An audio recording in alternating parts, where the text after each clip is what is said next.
আরতি কিন্তু পূজার সম্পূর্ণতা আনে। আরতি এমন একটি বিষয় যা দেবতার প্রীতি সম্পাদন করে। প্রথম যে আরতির যে পদ্ধতি, এই যে 4, 3, 2, 7, এটা যদি আমি সম্পাদিত না করি দীপমালা দ্বারা, তাহলে কিন্তু আরতি বিধিবত হলো না।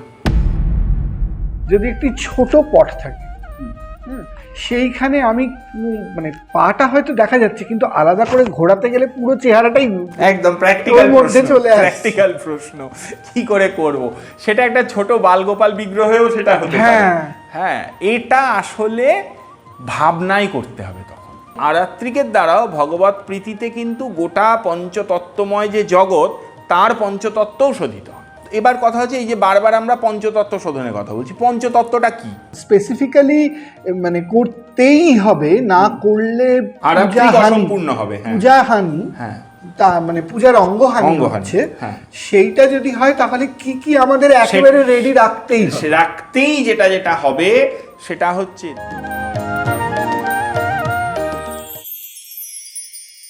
নমস্কার, কেমন আছেন সবাই?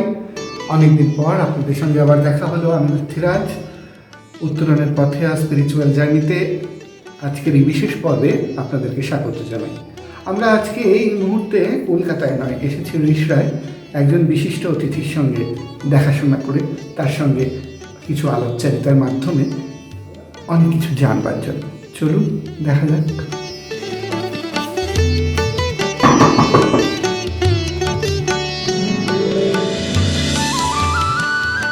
এবারে নিশ্চয়ই বুঝতে পেরেছেন কার কাছে দেখা করতে এসেছি।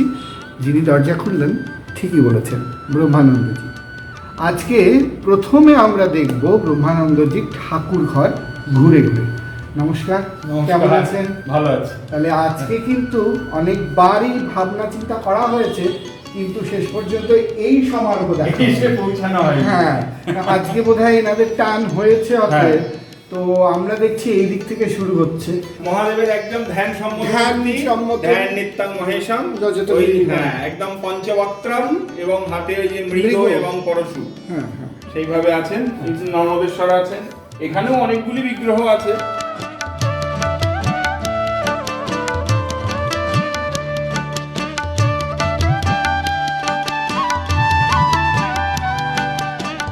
এই স্বর্ণাকর্ষণ ভৈরব আছেন, কাল ভৈরব আছেন, বটুক ভৈরব আছেন। আরেকটি আমার খুব পছন্দের বিগ্রহ আছে এখানে, এই যে নন্দীশ্বরের এটা কিন্তু একদম অন্যরকম একটি মূর্তি, চতুর্ভুজ মূর্তি নন্দীশ্বরের।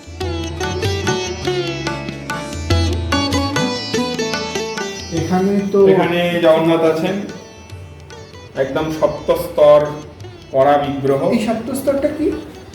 এই সপ্তস্তর আসলে আমাদের যে সপ্ত ধাতু দেহে বলা হয়েছে না, যে মানব দেহে সপ্ত ধাতু আছে, তো জগন্নাথের বিগ্রহেও মূলত প্রথমে তো দারু বিগ্রহ।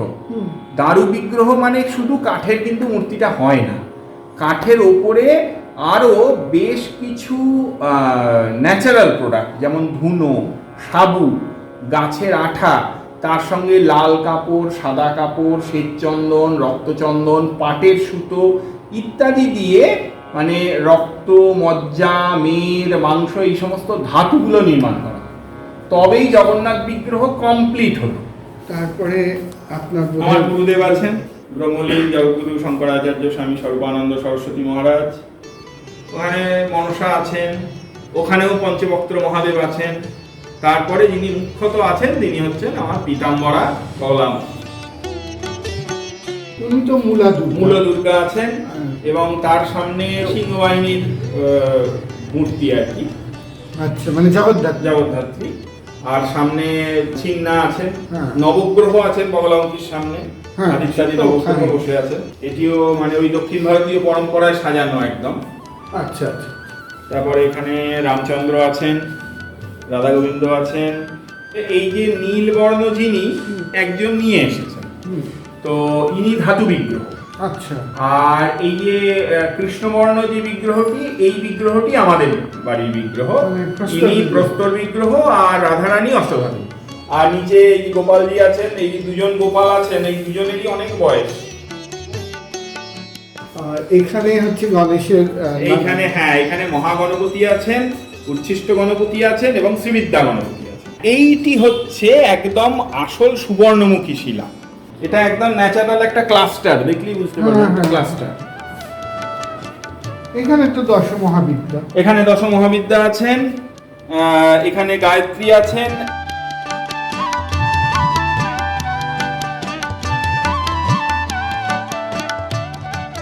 এই যে এই বিগ্রহটি, ইনার একটু গল্প আছে।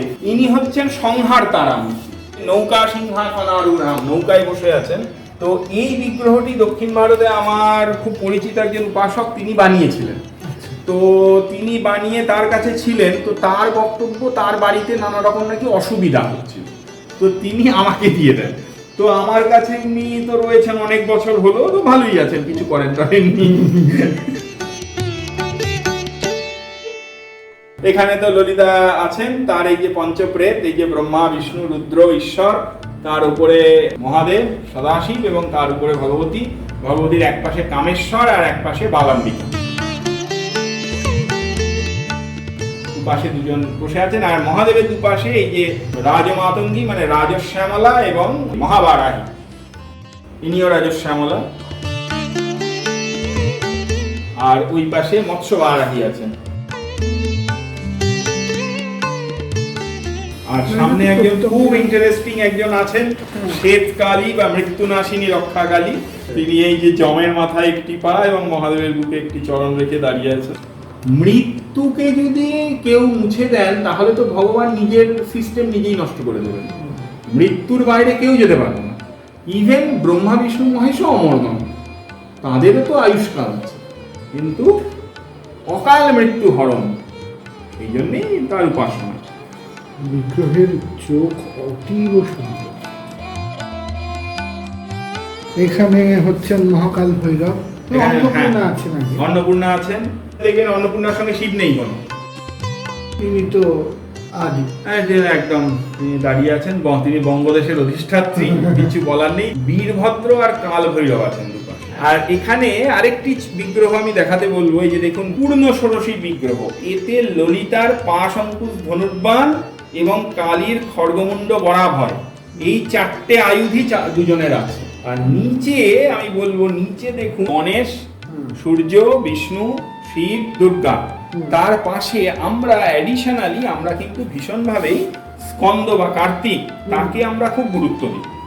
তো এখানে দেখুন কার্তিকের 4 রকম বিগ্রহ আছে। একটি দেখুন স্বরানন দ্বাদশভুজ ধাতু বিগ্রহটি, তার সামনে বল্লী দেবসেনা সমেত কার্তিক রয়েছে, মুরুগান। আচ্ছা, ওখানে একদম উত্তর ভারতীয় ঘরানা ওই যে স্বরানন চতুর্ভুজ মূর্তি, পাথরের মূর্তিটি। আর তার সামনে যে মূর্তিটি আছে এটি হচ্ছে ব্রহ্মচারী কার্তিক, পালানি মুরুগান। তার পাশে গুচ্ছকালী আছেন, তার পাশে আছেন সুদর্শন। তাহলে মহারাজ আমরা দেখলাম, হ্যাঁ, আমার সংসার, আপনার সংসার না মানে আপনার সংসার, আমরা সবার সংসার, মানে এনাদের সংসারে আমরা, হ্যাঁ একদম। কিন্তু কিছু কিছু ক্ষেত্রে তো আবার সংসার চালানোর কিছু নিয়ম থাকে, হ্যাঁ, সেই নিয়মগুলো আবার জানতেও হয়। যেমন ধরুন আরতি তো সংসার চালানোর নিয়মের মধ্যে একদম, মানে রোজে নিত্যকর্ম। তাহলে চলুন এখন বসি, আমরা আরতিটা। নিশ্চয়। পুজোয় অনেকগুলো ক্রম থাকে, তারই একটা ক্রম হচ্ছে আরতি। তো কি সেটাও তো আমাদের জানা দরকার। হঠাৎ করে আরতি করব কেন? বা আমাদের প্রত্যেক দিনের বাড়িতে দেখা হয় সন্ধ্যেবেলা শঙ্খ বাজিয়ে আরতি করা হয়, মন্দিরে হয়, বড় বড় পুজোয় হয়। তো আমরা সরাসরি মহারাজজির কাছে চলে যাচ্ছি। আমরা যে পুজো দেখি বা পুজো হয়তো কখনো কখনো ঘরেও করি, সেক্ষেত্রে আমরা একটা আরতি করি। কোনো সময় মানে বিশেষ করে দুর্গাপুজো, কালী পুজো, সেখানে মানে মানুষ কাতার দিয়ে দাঁড়িয়ে আরতি সন্ধ্যা আরতি দর্শন করেন। বা এই আরতিটা কি? দেখুন, আরতি শাস্ত্রে এই জন্যে বলা হয়েছে যে আরতি কিন্তু পূজার সম্পূর্ণতা আনে। আরতি এমন একটি বিষয় যা দেবতার প্রীতি সম্পাদন করে। এবার আমরা যে কেউ যত বড় পণ্ডিত মানুষই হন, তিনি যখন পূজা করছেন, পূজায় কিছু অঙ্গহানি সবসময়ই হবে, স্বাভাবিক হিউম্যান এরার হবেই। তো আরতি সমস্ত সোজা বাংলা কথা বললে ফাঁক ফোঁকরগুলো বুঝিয়ে দেবতাকে প্রীতি প্রদান করে। তাহলে দেবতা যা যা আমাদের অসম্পাদিত কর্ম থাকলো, তার জন্যে যা যা ফাঁক পড়লো আমাদের, সেই জায়গাগুলো আরতির দ্বারা দেবতার প্রীতিতে সেইগুলো অনেকটাই, সেই ফাঁকগুলো বুঝে যায়। আচ্ছা, সেই জন্যে মূলত আরতি করা। এবং এটা দেখবেন যে আরতি যখন মানুষ দেখেও দাঁড়িয়ে, মানুষ দাঁড়িয়ে পুজোও দেখে, মানুষ দাঁড়িয়ে আরতিও দেখে, কিন্তু দেখুন এই যে আরতি দেখার ভিড় কিন্তু সবসময় বেশি। হ্যাঁ, কেন? পুজো তারাই দেখেন হয় প্রচণ্ড ভক্ত, অথবা যিনি পুজো বোঝেন তিনি পুজোটা এনজয় করতে পারেন। কিন্তু আরতি কিন্তু আপামর জনসাধারণ দেখে। প্রত্যেকটা মানুষ দেখবেন আরতি যখন দেখছে তার মধ্যে একটা ভাব অন্যরকম।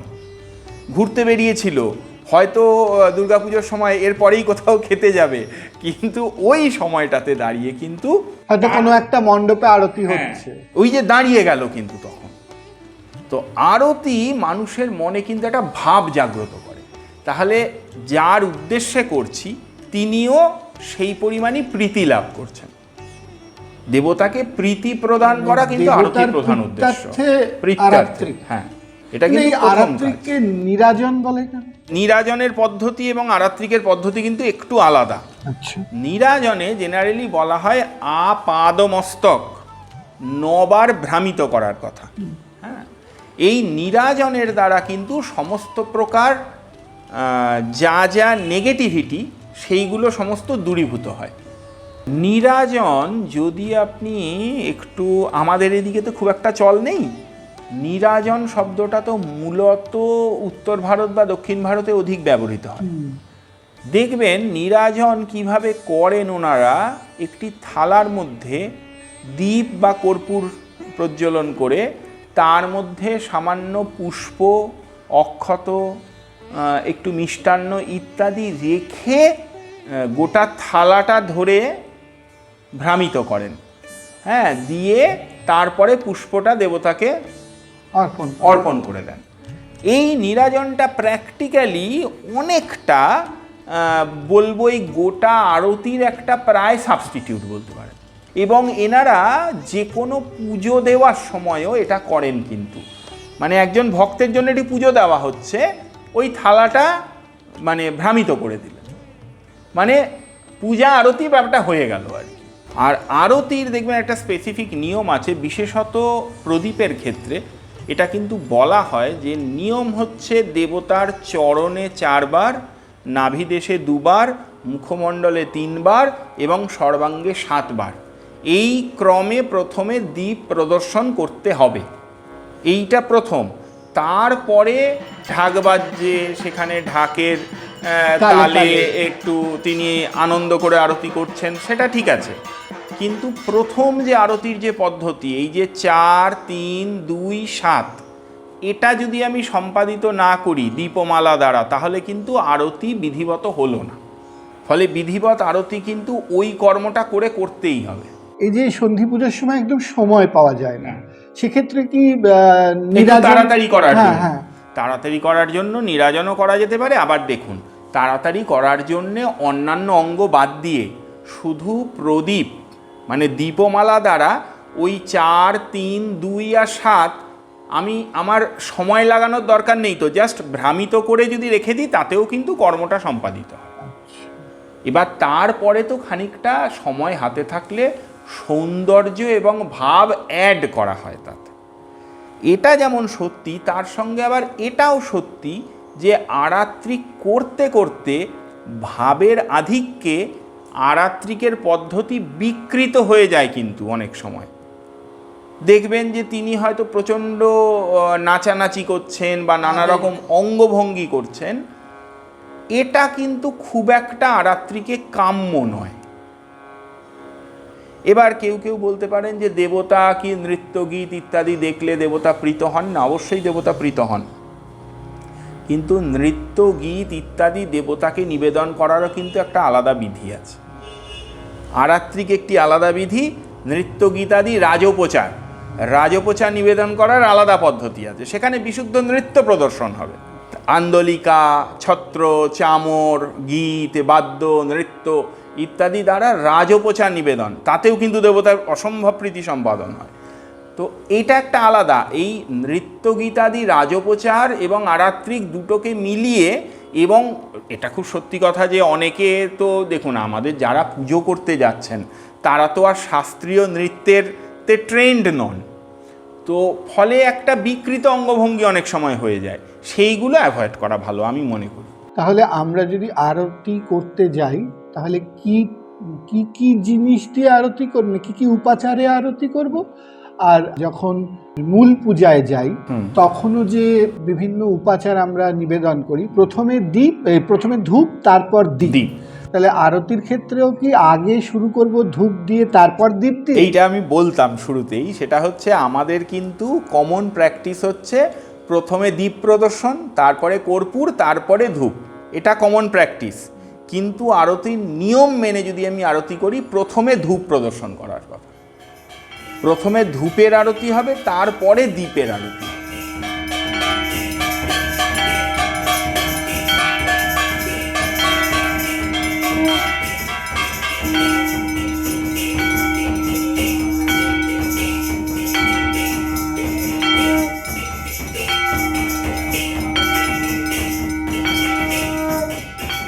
তাহলে আগে ধূপ, তারপরে হচ্ছে পঞ্চপ্রদীপ, হ্যাঁ পঞ্চপ্রদীপ, নবদ্বীপ, যাই হোক, দীপমালা, তারপরে হচ্ছে কর্পূর। আচ্ছা, দুটোই তো দ্বীপ। তাহলে এখানে ঘৃতদ্বীপ এবং কর্পূর এই দুটোই অত্যন্ত পবিত্র বস্তু তো, এবং কর্পূর নিরাজন, কর্পূরের ক্ষেত্রে বিশেষত বলা হয় নিরাজন, কর্পূর নিরাজন এটা কিন্তু ভীষণ পজিটিভ এনার্জি তৈরি করে। আসলে কর্পূর কিন্তু হিন্দু ধর্মে খুব ইম্পর্ট্যান্ট একটা জিনিস, যদিও আজকাল কর্পূরও নকল হয়ে গেছে। এখানেও কিন্তু আমি বলবো কর্পূর নিরাজনের কর্পূরটা শুদ্ধ হওয়া কিন্তু বাঞ্ছনীয়, মানে প্যারাফিন ইউজ হচ্ছে তো এখন। ধূপকাঠিও তো আসলে ঠিক না, কাঠি ঠিক না, ধূপ এটা আমরা দেখুন, আমরা ব্যবহারের সুবিধের জন্য দুটো জিনিসকে বিকৃত করেছি। এক হচ্ছে ধূপকে ধূপকাঠিতে পরিণত করেছি, আর দীপকে মোমবাতিতে পরিণত করেছি। মোমবাতিও তো প্যারাফিন, কেউ কেউ বলেন যে সম্ভবত মোমবাতি বা ইত্যাদির মধ্যে অ্যানিম্যাল ফ্যাটও থাকে, তো সেটা তো বৈধ না। তার মানে একেবারেই ধূপতির মধ্যে ছোবা দিয়ে, বা ধরুন আরও সহজ পদ্ধতি, আজকাল তো অনেক ওই যে মানে গোবরের সঙ্গে জিনিস মিশিয়ে বানানো ওই কোন শেপের ওগুলো পাওয়াও যায় ব্যবহারের সুবিধের জন্য, সেগুলো ইউজ করা যেতে পারে। দেখবেন সাউথ ইন্ডিয়া থেকে ওই জিনিসটাও সম্ভবত প্রচলন হয়েছে, যে গোময়ের কাপ মতো বানিয়ে তার মধ্যে ধূপের আইটেম গুজে দেওয়া, সেটা জ্বালানো যেতে পারে। তাতে কি মানে ওই যে অত ছোবা দাও, হাওয়া করো, এইসবের জন্যই তো লোকে ধূপকাঠিতে চলে গেছে। ধরুন ধূপতিতে আমরা ছোবা সাজালাম, আমরা সেখানে ধুনো দিলাম, অগ্নি সংযোগ করলাম। অনেক জায়গায় মন্দিরে বা বাড়িতে দেখা যায় যে কেউ লবঙ্গ দিচ্ছেন, কেউ এলাচ দিচ্ছেন, কেউ দারুচিনি দিচ্ছেন, কেউ কর্পূর দিচ্ছেন, কেউ চন্দন গুঁড়ো দিচ্ছেন, কেউ গুগ্গুল দিচ্ছেন। সেগুলো কোনগুলো শাস্ত্রসম্মত এবং কোনগুলো শাস্ত্রসম্মত? না দেখুন, এইগুলোর কোনোটাতেই খুব একটা শাস্ত্রীয় বিধিনিষেধ নেই। আচ্ছা, যদি সুগন্ধ উৎপাদিত হয় তাহলে শাস্ত্রীয় বিধিনিষেধ নেই। কিন্তু একটা কথা বলি, আজকাল এই যে ধূপের বা অগ্নির মধ্যে লবঙ্গ ইত্যাদি দেওয়ার একটা কালচার হয়েছে, কিন্তু অনেকটা ওই ব্ল্যাক ম্যাজিক রিমুভাল এইসবের জন্য। মানে এই রিমুভাল অফ ব্ল্যাক ম্যাজিকের প্রক্রিয়া যদি ওটা হয়েও থাকে, সেটা যেন দেবতার পুজোর অঙ্গের মধ্যে ঢুকে না পড়ে। তো এই কর্পূর নিরাজন এটাও কিন্তু অত্যন্ত মানে পজিটিভ এনার্জি তৈরি করার জন্য অত্যন্ত ভালো। এবং মূলত দীপমালা এ তো আমরা অগ্নিতত্ত্বকে নিবেদন করছি, দেবতাকে নিবেদন করছি, মানে প্র্যাকটিক্যালি সেটা বিশুদ্ধি প্রাপ্ত হচ্ছে, আগুনে সব, হ্যাঁ সেটা শুদ্ধ হচ্ছে, অগ্নিতত্ত্বও শুদ্ধ হচ্ছে। আমার প্র্যাকটিক্যালি অগ্নিতত্ত্ব কিন্তু আমাদের দেহে সবচেয়ে ইম্পর্টেন্ট পাচন প্রক্রিয়ায়, কারণ আমরা তো বলি যে জঠরাগ্নি, পাচন প্রক্রিয়া ভীষণ ইম্পর্টেন্ট। তো এইগুলো নিয়ে শাস্ত্রে এরমভাবে লেখা নেই বটে, কিন্তু এটা খুব ভাবার একটা জিনিস যে দেবতাকে দিয়ে আমি যখন অগ্নিতত্ত্ব নিবেদন করছি, অগ্নিতত্ত্ব শোধন করছি, তাহলে কোনোভাবে আমরা কিন্তু অফ দ্য ট্র্যাক ভাবলে এটাও ভাবতে পারি যে এই যে অগ্নিতত্ত্বের নিরাজন বা আরাত্রিক এর দ্বারা আমার দেহের অগ্নিতত্ত্ব শোধিত হচ্ছে, মানে আমার দেহের প্রাচন প্রক্রিয়া থেকে শুরু করে যা যা অগ্নিতত্ত্বের কার্য সেগুলোরও কিন্তু শোধন হচ্ছে। আচ্ছা, এগুলো এরমভাবে কোথাও লেখা নেই, কিন্তু আমরা এগুলোকে যদি কোরিলেট করি তাহলে কিন্তু আমরা এভাবে ভাবতে পারি। যখন বলছিলেন আমিও তখন মনে মনে ভাবছিলাম যে ধূপেরও কি আলাদা করে কোনো নিয়ম আছে না? ধূপের না, ওই বিজোড় সংখ্যা। তারপরে হচ্ছে দীপমালা, হ্যাঁ, তার একটা নিয়ম আছে। কর্পূর হচ্ছে নবার। তারপরে জলশঙ্খও নবার, 7 বার বা 9 বার, যেটাতে আমরা বিশেষার্ঘ্য দিলাম। বিশেষার্ঘ্য তুলে আরতি হবে না, বিশেষার্ঘ্য তো দেবতাকে নিবেদন হয়ে যাবে পূজার অন্তে। তারপরে সেই শঙ্খটিকে কি আমরা এটা যদি কেউ ধুয়ে নিয়ে ইউজ করেন সেটা ঠিক আছে, তার হয়তো কম আছে, হ্যাঁ, কিন্তু বিশেষার্ঘ্যটি তুলে নিয়ে আরতি এটা কিন্তু হবে না। তাহলে সেক্ষেত্রে আরতির ক্ষেত্রে বলুন বা বিশেষার্ঘ্য দেওয়ার ক্ষেত্রে বলুন, এটি শঙ্খের মাপ কত হওয়া উচিত? খুব ঠিকভাবে মানলে তো অন্তত 8 অঙ্গুলি পরিমিত শঙ্খ হওয়া বেটার। মানে কতটা পরিমাণ তাতে জল ধরবে? ধরে নিন অন্তত 200 ml জল তো ধরবেই প্রায়। আর শাস্ত্র কি বলছে যে 200 ml বা 100 ml, whatever it may be, শঙ্খ পূর্ণ করতে হবে, মানে 100% পূর্ণ নয়, 4 ভাগের 3 ভাগ পূর্ণ করতে হবে। 100% পূর্ণ করলে তো আবার পড়ে যাবে। এই যে জলটা কেউ কেউ বলেন যে পানি শঙ্খ দিয়ে দেবতার মুখমণ্ডলে 7 বার, আবার কেউ কেউ বলেন সর্বাঙ্গে 7 বার ঘুরিয়ে জল ফেলতে হবে। এবার এই যে কাজটা আমরা কেন করছি, দেবতাকে অপতত্ত্ব মানে জলতত্ত্ব নিবেদন তো, এবং এই যে নিবেদন, এই নিবেদনে প্র্যাকটিক্যালি এই যে আমরা দেবতাকে প্রদর্শন করছি, এতে দুটো জিনিস হয়। এক হচ্ছে আমার সাধকের এবং পূজক এবং উপস্থিত যে ভক্তমণ্ডলী তাদের প্রত্যেকের দেহ তো পঞ্চতত্ত্ব দ্বারা গঠিত, ক্ষিতি অপ তেজ মরুদ্বোম এই দিয়েই পঞ্চতত্ত্ব দ্বারাই দেহ গঠিত। এটা কিন্তু প্রত্যেকেরই দেহের যে জলতত্ত্ব তা শোধিত হয় দেবতার কৃপায়। এই জন্যেই কিন্তু দেখবেন ওই যে জলশঙ্খের জলটা তারপরে একটা শান্তির জল বলে ছিটা দেওয়ার ব্যবস্থা আছে, এতে কিন্তু জলতত্ত্ব শোধিত হয়। এবং তার সঙ্গে আরও যেটা হয় সেটা হচ্ছে এই যে জল মানে পানি শঙ্খের জল যেটা দেবতাকে প্রদর্শন করে আমি তারপরে অবশিষ্টাংশ যেটা থাকলো সেটা কিন্তু অত্যন্ত এনার্জাইজড একটা ওয়াটার, যার জন্য সেটা আমরা সবার উপরে স্প্রিঙ্কল করছি। আমরা দেখি যে জলশঙ্খ দিয়ে আরতি করা হচ্ছে এবং মাঝে মাঝে সেই জল 3 বার অন্তত ফেলা হচ্ছে। হ্যাঁ, এইটার কারণটা কি? এইটা হচ্ছে আসলে দেবতাকে আমি অঙ্গমার্জনা করছি। আচ্ছা, তাহলে 3 বার যে ফেলছি, হ্যাঁ, তাহলে প্রথমবার কোন অঙ্গ? এটা ওই যে বললাম এর কিন্তু নিয়ম, কেউ কেউ বলেন মুখমণ্ডলেই করার কথা, কেউ কেউ বলেন সর্বাঙ্গে করার কথা। এটা প্র্যাকটিক্যালি 3 সংখ্যাটা কিন্তু আমাদের সর্বক্ষেত্রেই খুব ইম্পর্টেন্ট। আত্মতত্ত্ব, বিদ্যাতত্ত্ব, শিবতত্ত্ব বলুন বা সত্য রজতম বলুন, দেখবেন সর্বক্ষেত্রেই 3 সংখ্যাটা খুব ইম্পর্টেন্ট আমাদের ক্ষেত্রে। এবার দেবতারও দেহে পাদ কোমর পর্যন্ত, হৃদয় পর্যন্ত এবং তারপরে মুখমণ্ডল পর্যন্ত, এইভাবে দেবতার অঙ্গকে 3টি ভাগে ভাগ করা হয়। এই 3টি ভাগের মার্জনার কথাও আমরা কল্পনা করতে পারি। তাহলে জলশঙ্খ দিয়ে যখন আমরা আরতি করছি, প্রথমে মুখে আমরা 9 বার করছি, 7 বার 9 বার, কেউ কেউ বলেন 5 বার, সেটা অনেক রকম বিজোড় সংখ্যা। হ্যাঁ, অনেক সর্বাঙ্গে 7 মত আছে। হ্যাঁ, সর্বাঙ্গে 7 বার, সর্বাঙ্গে 7। তাহলে সর্বাঙ্গে যখন 7 বার করছি, তার মধ্যেই তাহলে মানে স্কন্ধ থেকে পদাঙ্গুলি হচ্ছে, কিন্তু সেটাই যে 2 বার ফেলছি এটা আমায় ভেবে নিতে হবে যে আমি কোমর পর্যন্ত এবং তারপরে চরণ পর্যন্ত 2 বার ধৌত করছি। মানে এরকম না যে আমি 9 বার ঘোরাচ্ছি, তার মধ্যে 4 বার ঘুরিয়ে সে একবার জলটা ফেললাম, তারপরে আরেকবার 5 বার। এরকম না, এরকম খুব স্পেসিফিক্যালি কিন্তু বলা নেই এই বিষয়ে। দীপমালার ক্ষেত্রে যেভাবে বলা আছে সেইভাবে শ্লোক আকারে কিন্তু বচন নেই এই বিষয়ে। এবার এর পরে দেখবেন বস্ত্র দেওয়া হয়। এই বস্ত্রটার কথা সর্বত্র যে খুব স্পেসিফিক্যালি আছে তা নয়। এই বস্ত্র এবং জলসংখ্যের জল এই দুটোই প্র্যাকটিক্যালি শোধন এবং মার্জন প্রায় একই রকম জিনিস। এরপরে এই যে পুষ্প নিবেদন করার কথা কিন্তু আছে, যে পুষ্প দ্বারা আরতি, এবং তারপরে চামর বা এই যে হ্যাঁ ব্যজন, এর কিন্তু কোনো স্পেসিফিক নিয়ম। এটা দর্পণও তো আছে, দর্পণ আছে। এগুলো এবার কি মানে 4-5টা জিনিসের পরের জিনিসগুলো কিন্তু অনেকটাই অপশনাল, মানে একদম স্পেসিফিক্যালি মানে করতেই হবে, না করলে অসম্পূর্ণ হবে, পূজা হানি, হ্যাঁ তা মানে পূজার অঙ্গহানি হচ্ছে, সেইটা যদি হয় তাহলে কি কি আমাদের একেবারে রেডি রাখতেই যেটা হবে সেটা হচ্ছে দীপ, জলশঙ্খ, পুষ্প, কোনো মতে ধূপ, এবং তার সঙ্গে আরাত্রিকের আরেকটি অঙ্গ মাস্ট, সেটা হচ্ছে নমন।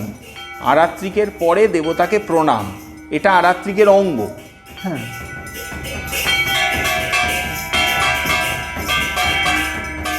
এটাকে অনেক সময় আমরা কিন্তু ভাবি যে এটা বোধহয় পরে এক্সট্রা কাজ করছি, না, এটা কিন্তু আরাত্রিকের অঙ্গ। এই কটা জিনিস মাস্ট।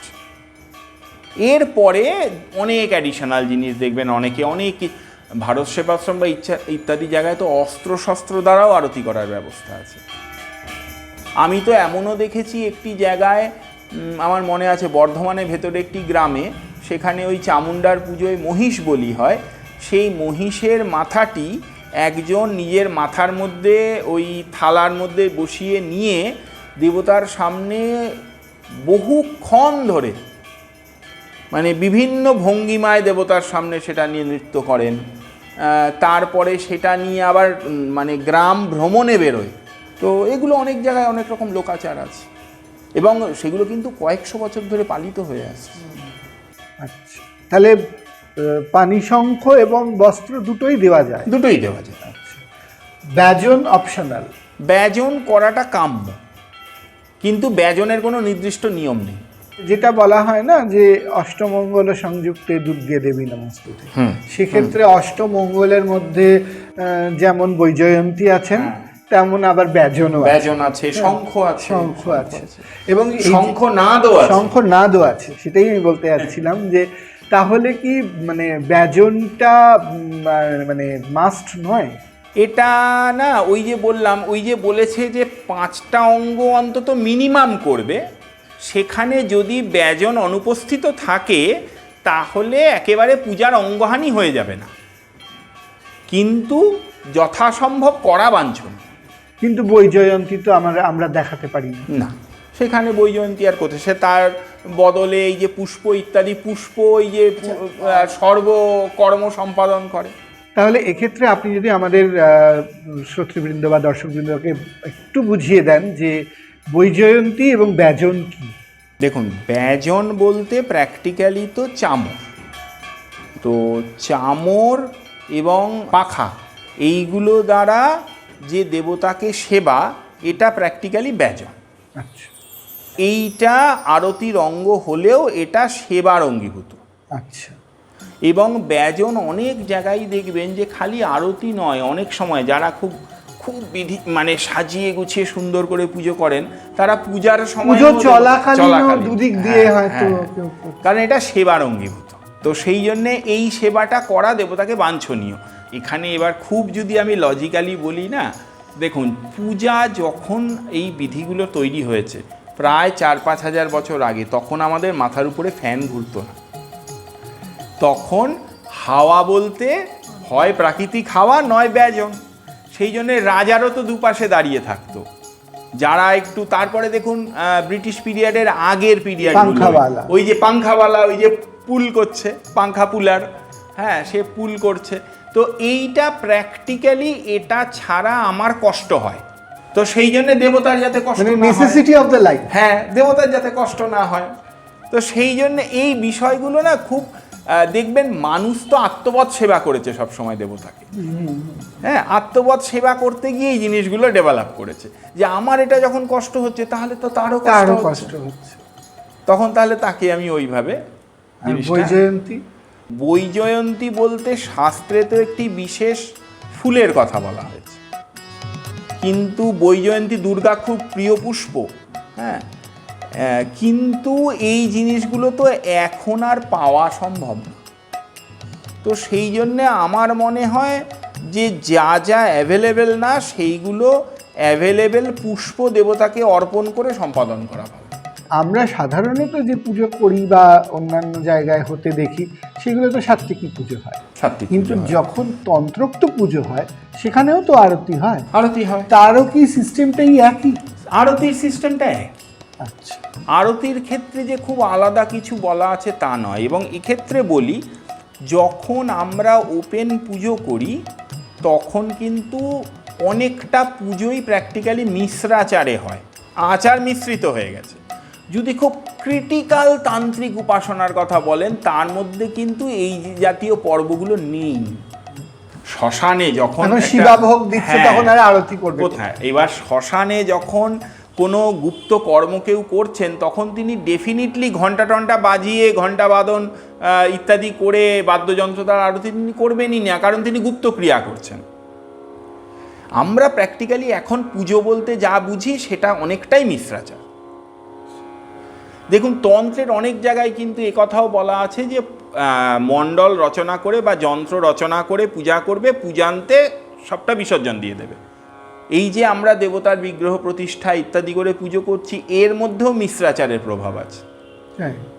আপনি একটু আমাদের খুব অ্যাভেলেবেল বই তন্ত্রসার খুলে দেখুন, যে পুজো পদ্ধতি লেখা আছে তাতে কিন্তু পূজান্তে তৎক্ষণাৎ সব মিটিয়ে ফেলার কথা বলা হচ্ছে। এই বিশুদ্ধ তান্ত্রিক আচার দিনের বেলা লোকে দেখবেও না, জানবেও না, কোন দেবতার পুজো করেছে তাও জানবে না। আমার যদি বিগ্রহটা থেকে যায় তাহলে তো লোকে জেনেই গেল। এই জন্যেই তো একটা সময় কালী পূজাও প্রতিষ্ঠিত কালী বিগ্রহ প্রায় ছিলই না। ধীরে ধীরে কৃষ্ণানন্দ আগমবাগীশ বা তারপর থেকে ধীরে ধীরে শুরু হয়েছে। তার আগে কিন্তু পূজান্তে ওই যে এখন অনেক জায়গায় নিয়ম আছে না, যে ভোরের আগে কালী মূর্তি বিসর্জন দিয়ে দিতে হবে পুজোর পরে, যেমন শকুন্তলা কালীবাড়িতে হয়। তো এটা কিন্তু তন্ত্রের নিয়ম আসলে, যে পূজান্তে সব বিসর্জন দিয়ে মিটিয়ে ফেলবে। সকালবেলা তাকে দেখলে কেউ বুঝবেই না যে সে কোনো তান্ত্রিক আচার পালন করেছে। ফলে ওইখানে ওই রকম ক্রিটিক্যাল তান্ত্রিক পূজায় কিন্তু এই সব অঙ্কগুলো খুব একটা, ওখানে দেবতার প্রীতি তর্পণেই হয়। তন্ত্রোক্ত যে তর্পণ, দেবতার সমস্ত প্রীতি তর্পণেই হয়, তর্পণেই দেবতা তৃপ্ত হন।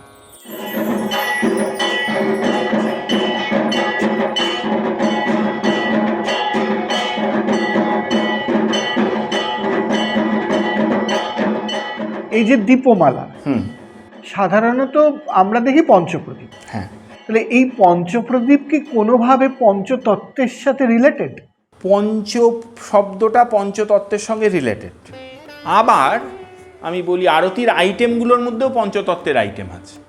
দেখুন, দীপমালা অগ্নিতত্ত্ব, আচ্ছা ধূপ গন্ধ কিন্তু ক্ষিতিতত্ত্ব, আচ্ছা জল শঙ্খ জলতত্ত্ব, তাহলে ক্ষিতি অপ তেজ হলো, আচ্ছা মরুদ বা বায়ুতত্ত্ব হচ্ছে ব্যজন। হ্যাঁ, এইবারে হচ্ছে আকাশতত্ত্ব। আকাশতত্ত্বটা নিয়ে এখানে আমি দেখেছি একটু লোকেদের মধ্যে কনফিউশন আছে, নানা রকম মতবাদ আছে। এই আকাশতত্ত্বকে আমরা কোনটা ধরব? এবার আকাশের একটি গুণ হচ্ছে শব্দ। সেক্ষেত্রে এই যে আমরা ঘণ্টা বাদন করছি অথবা অন্তে শঙ্খ বাদন করছি, এগুলোকে আকাশতত্ত্ব বলে গ্রহণ করা যেতে পারে। এর দ্বারা এই যে আমি বললাম, দেবতার প্রীতিতে পঞ্চতত্ত্ব শোধিত হয়। আমার দেহ পঞ্চতত্ত্ব দ্বারা গঠিত, আমার দেহ শোধিত হচ্ছে, উপস্থিত যে ভক্তমণ্ডলী তাদেরও হচ্ছে।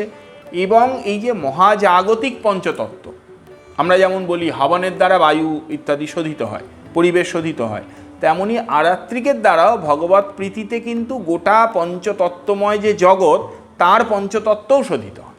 কারণ দেবতার প্রীতিই তো সব, ভগবত প্রীতিই সব। ভগবত প্রীতিতে আমার যে সারাউন্ডিংস, তার পঞ্চতত্ত্বও শোধিত হবে।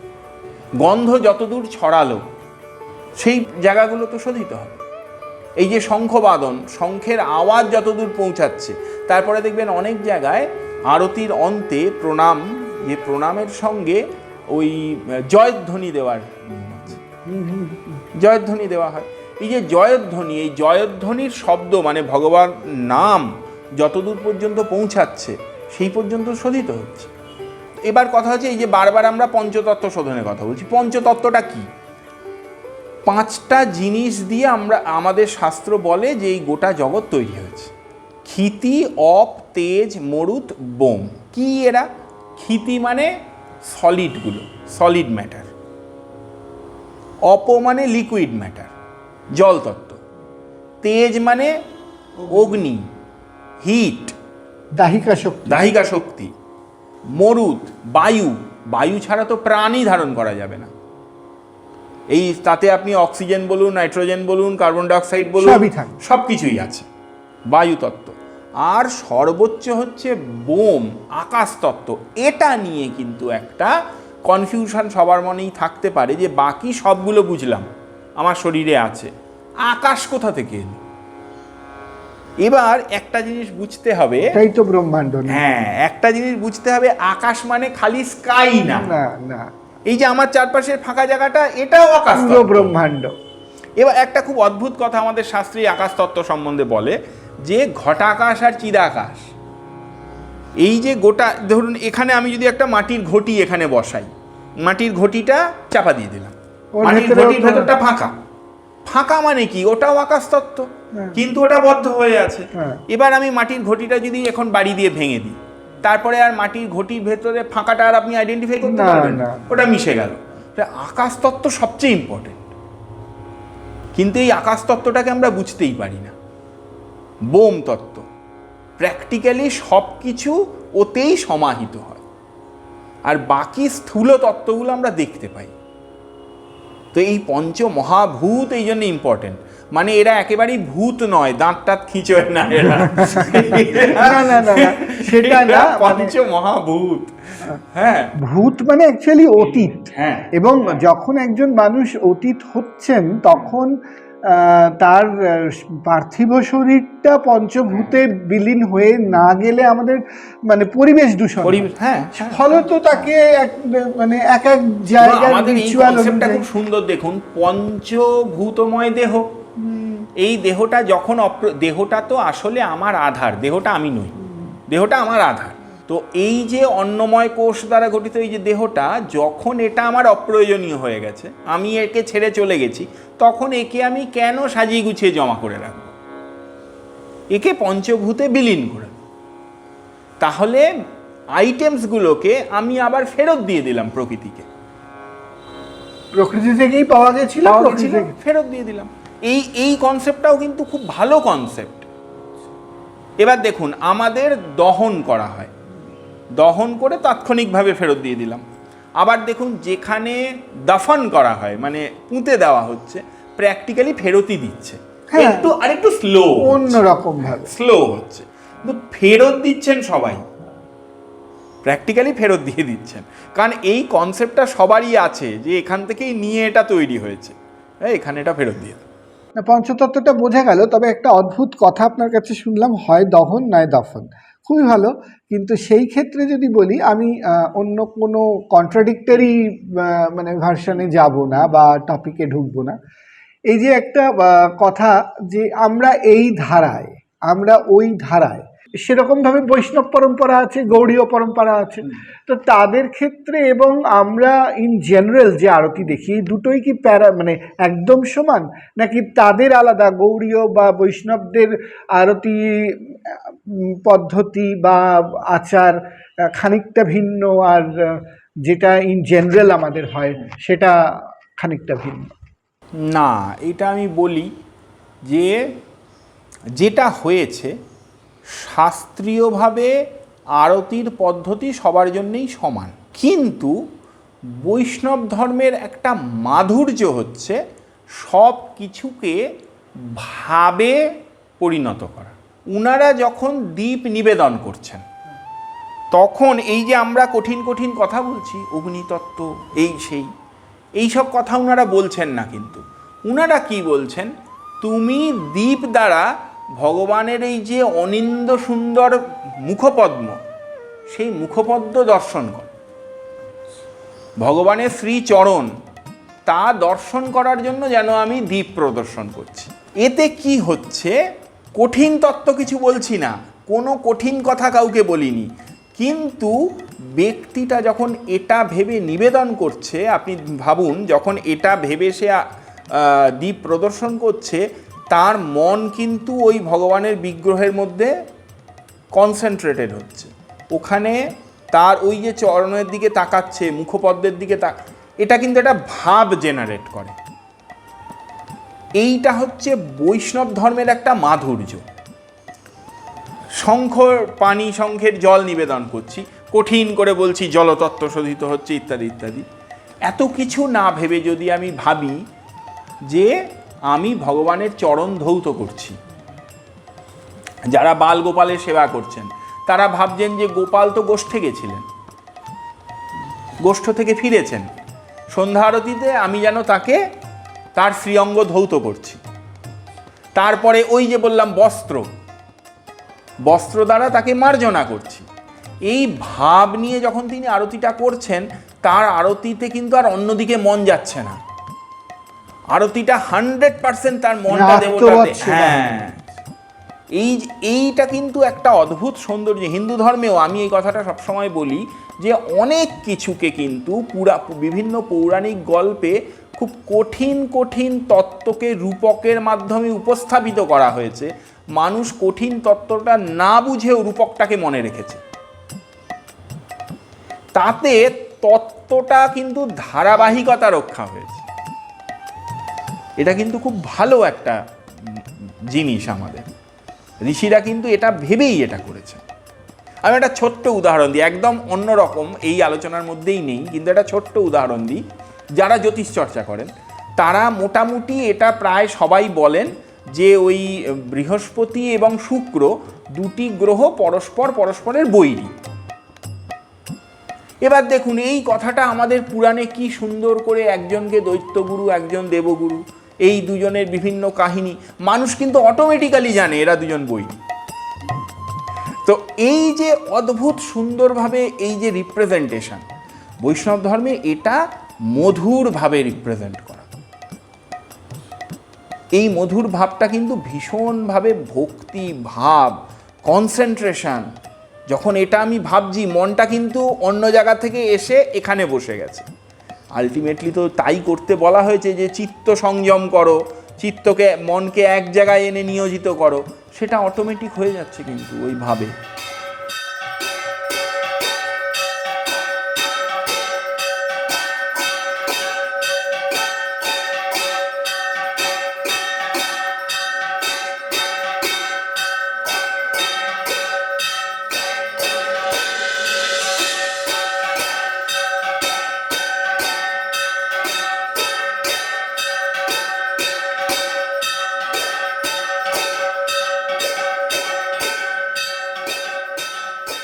এই যে আপনি বললেন যে আরতির শেষ জায়গাটায় গিয়ে প্রণামের পরে একটা জয়ধ্বনি দেওয়ার ব্যাপার, ধরুন গৌড়ীয় শাস্ত্রী মানে মঠে তাদের যে আরাত্রিক আর কি, সেটা শেষ হওয়ার পরে তারা হয়তো হরিধ্বনি দেন, হরিবোল বলেন, সেক্ষেত্রে সাধারণ পুজোর ক্ষেত্রে কি হবে? এর কোনো স্পেসিফিক নিয়ম নেই। এটা বেশিরভাগ ক্ষেত্রেই বিভিন্ন সম্প্রদায় নিজের মতো করে জয়ধ্বনি তৈরি করেছে। রামকৃষ্ণ মিশনেও দেখবেন একটি জয়ধ্বনি আছে, ঠাকুর মা স্বামীজি ইত্যাদির নামে জয়ধ্বনি আছে। তবে একটা কমন জিনিস অনেক সনাতনীরা ইউজ করেন, সেটা হচ্ছে ওই যে সব কিছুর শেষে নমো পার্বতী পাতায়ে উমা পাতায়ে হর হর মহাদেব বলা হচ্ছে, এটাও কিন্তু অনেকটাই জয়ধ্বনি। এবার এর সঙ্গে দেখবেন আমাদের উত্তর ভারত বা ইত্যাদি জায়গায় ধর্ম কি জয় হো, অধর্ম কা নাশ হো, প্রাণিयों में सद्भाव हो, विश्व का कल्याण हो, এই যে সমস্ত মানে বেনারসে বেশি দেখা যায়। এই যে এগুলো যে বললাম না, এর স্পেসিফিক নিয়ম নেই, কিন্তু এটা অনেকেই নিজের মতো করে গঠন করে। রামকৃষ্ণ মিশনেও আছে, রামকৃষ্ণ মিশনের ভক্ত যারা তারা জানবেন যে খুব সুন্দর করে, কিন্তু একটা জয়ধ্বনি দেওয়ার ব্যবস্থা আছে। তাহলে আমরা এটা দেখতে পাচ্ছি যে আরতি ছাড়া পুজো কোনোভাবেই সম্পূর্ণ নয়, কিন্তু আরতিরও তো আবার বিভিন্ন সময়কালীন ভাগ আছে। যেমন বাল্য ভোগ দেওয়ার সময় আরতি, দেবতাকে প্রথম শয়ন থেকে তুললাম, বাল্য মানে তার হস্তপদাদি প্রক্ষালন, বাল্যভোগ এবং মঙ্গলারতি ভোরবেলা। আচ্ছা, তারপরে দুপুরবেলা সেবা এবং ভোগের পরে ভোগারতি। আচ্ছা, সন্ধ্যাবেলা সন্ধ্যা আরতি এবং একদম রাতে শয়নের সময় শয়ন আরতি। এগুলো প্র্যাকটিক্যালি আমি একটা জিনিস মনে করি যে দেখবেন গণপতি অথর্ব শীর্ষ বা ইত্যাদি বৈদিক বেশ কিছু মন্ত্রে এরকম বলা আছে যে এই অথর্ব শীর্ষ সকালে পারায়ণ করলে রাত্রিকৃত পাপ পরিষ্কার হয়, আর সায়ান্নে পারায়ণ করলে দিবসকৃত পাপ পরিহার হয়। ফলে যিনি দুবার বা তিনবার ত্রিসন্ধ্যা করেন তিনি নিষ্পাপ ভবতি, অপাপ ভবতি বলছে। তো এইগুলো প্র্যাকটিক্যালি তাই। এই যে মঙ্গলারতি, ভোগারতি, সন্ধ্যারতি, শয়নারতি, এটা কিন্তু প্র্যাকটিক্যালি তত্ত্বগতভাবে প্রতিবার সেবার যা যা ঘাটতি থাকছে সেইগুলোকে সম্পূর্ণতা প্রদান করে। আর যদি তার হাতে সেরকম সময় না থাকে, ধরুন এখন যেরকম মানে ইঁদুর দৌড়ের যুগ, তাতে তো মানে কারুর পক্ষেই তো সবসময় করা সম্ভব নয়, 4বার বা 5বার আরতি না। এবার ধরুন সে সকালবেলা ঘুম থেকে উঠে পুজো করতে বসে একবার আরতি দিয়ে চলে গেল, হয়তো রাত্রিবেলা অফিস থেকে গিয়ে কাজের জায়গা থেকে ফিরলো, তখন সে হয়তো ঠাকুর শয়ন দিতে গেল কি নিজে জপ করলো, করে তখন সে আরতি করলো। তাহলে সেটা কি মানে শাস্ত্রবৎ বা এই যে একটা কথা আমাদের ভাবতেই হবে, যথাসাধ্য করতে হবে আমাদের। তো যথাসাধ্য করলেও দেবতা প্রীত হন। তো যদি যথাসাধ্যই হয় সেক্ষেত্রে কি ধূপ, দীপ, কর্পূর, গন্ধ, পুষ্প, এই বস্ত্র, যদি সবটা নাও পাওয়া যায় তাহলে অন্তত এই যে সাধারণগুলো, কর্পূর না হলেও ধূপ, দীপ, জলশঙ্খ, পুষ্প, ব্যজন এবং প্রণাম, এইটুকু অন্তত করলে আরতিটা সম্পূর্ণ। সেক্ষেত্রে তো 9বার করে দিলেই তো। হ্যাঁ, যতটুকু তিনি পারবেন। এখন এই যে আরতি আমরা করি সেটা দেখা যায় মানে সব জায়গায়, এখানে কোনো মানে বাছবিচার নেই, কোনো গোষ্ঠীরও বাছবিচার নেই।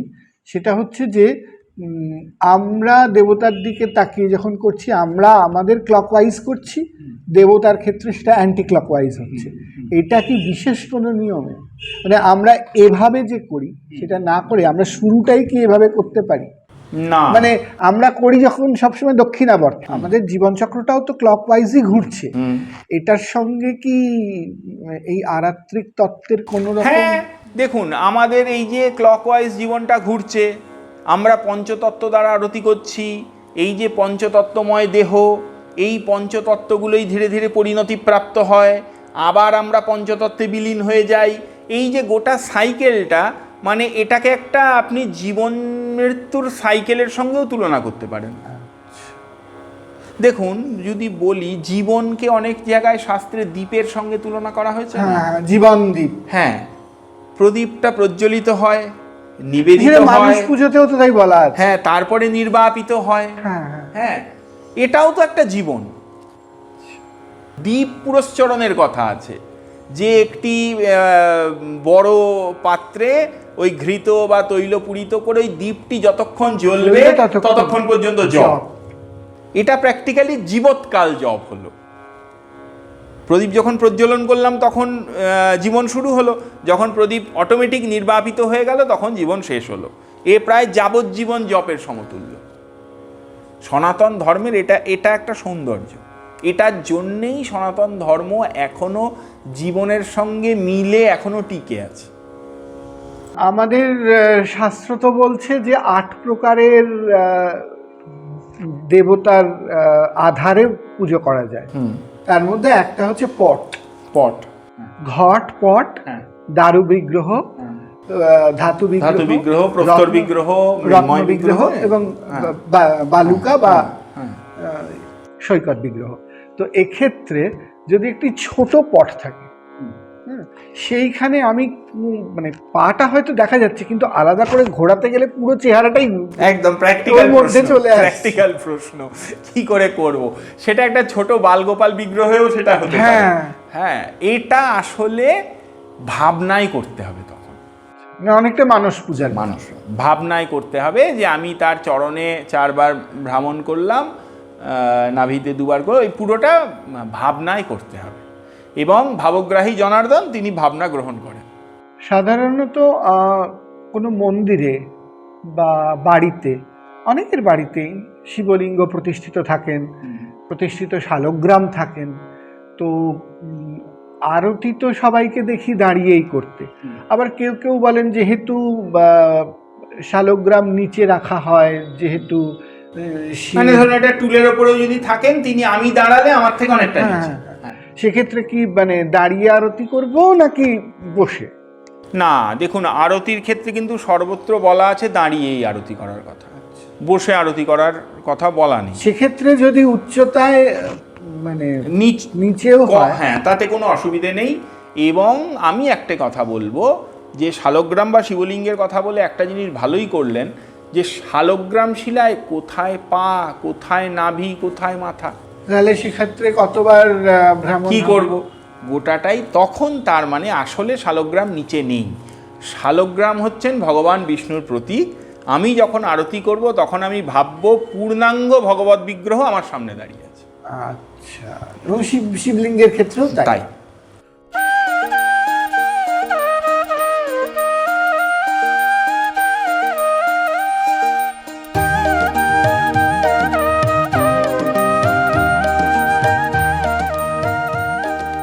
এই যে বিভিন্ন পদ্ধতিতে আমরা দেখলাম, এই উত্তর ভারত, দক্ষিণ ভারত বা পূর্ব ভারত, যেখানে যে সংস্কৃতিতে আমরা জন্মে বড় হয়ে উঠেছি, সব জায়গাতেই একটা জিনিস কিন্তু আমরা দেখতে পাচ্ছি যে আরতি যখন হচ্ছে, যে আসনে বসে আমরা পুজো করছি, সেই আসন ছেড়ে উঠে আসনের বাইরে না গিয়ে ওই আসনেই দাঁড়িয়ে আমরা আরতি করছি। এটা কতটা ঠিক, নাকি এটাই কি বিধি? এইখানে বলবো, এখানেও কিন্তু বেশ 2-3 রকম নিয়মের কথা শোনা যায়। বেশিরভাগ ক্ষেত্রে যেটা পালিত হয় যে আসন থেকে নেমে দাঁড়িয়ে আরতি করা। আবার কেউ কেউ বলেন যে 1 পা আগে রেখে আর 1 পা বাইরে রেখে আরতি করতে। এগুলোও না, আমার মনে হয় এখানে যেহেতু একাধিক মত, একাধিক লোকাচার ইত্যাদি প্রচলিত, এটা নিজের কুলাচার বা নিজের সাম্প্রদায়িক যে আচার সেই অনুযায়ী পালন করা ভালো। মানে যত মত তত পথ, আলটিমেটলি ডেস্টিনিটা তো ভগবানের। কারণ কি, এগুলো নিয়ে যদি খুব কঠিন তর্কে যাওয়া যায় তাহলে খুঁজলে হয়তো বিভিন্ন শাস্ত্রে বিভিন্ন রকম প্রমাণ বচন পাওয়া যাবে। সেই জন্য এই বিষয়গুলোতে না আমি সর্বদা বলি কুলাচার মেনটেন করা বেস্ট। তা না হলে ভীষণ কনফিউজড হয়ে যায়, এবং কনফিউজড হয়ে কাজটা করলে কাজটা আরও ডাউন হয়ে যায়। তো দর্শকবৃন্দ, আপনাদের কাছে নিশ্চয়ই আশা করছি যে আমাদের আজকের যে জ্ঞাতব্য ছিল সেগুলো পরিষ্কার করে তুলে ধরতে পেরেছি। যদিও বলতে গেলে এই সমস্ত বিষয়ে আলোচনা করাটা মানে কয়েকটা মুহূর্তের মধ্যে ধরে রাখা সম্ভব নয়, এগুলোকে নিয়মিত চর্চার মধ্যে রাখতে হয়। আশা করি আপনারাও সেই চর্চাটা বাড়িতে নিত্য জীবনযাপনে করেন। তো আজকের মতো আমরা মহারাজজিকে এখানেই নমস্কার এবং অভিনন্দন জানাবো। মহারাজজি।